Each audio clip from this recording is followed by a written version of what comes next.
Bienvenidos a mi canal, hoy les mostraré cómo apagar el Redmi 2S si no pueden con el botón de encendido. Si el botón de inicio abre el asistente de Google, entonces, la forma más fácil de apagar el teléfono es presionando simultáneamente el botón de encendido y subir volumen, y aparecerá un menú donde puede reiniciar o apagar el teléfono.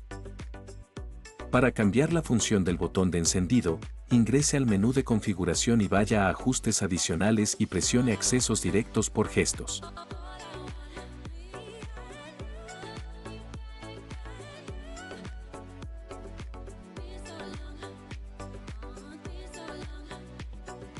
Ahora presiona iniciar asistente de Google. Mueva la posición del interruptor a la posición de apagado. Ahora si presionas el botón de encendido te aparecerá el menú donde puedes reiniciar o apagar el teléfono. Gracias por ver, si te gustó dale me gusta y suscríbete, hasta el próximo video, te deseo un buen día, bye bye.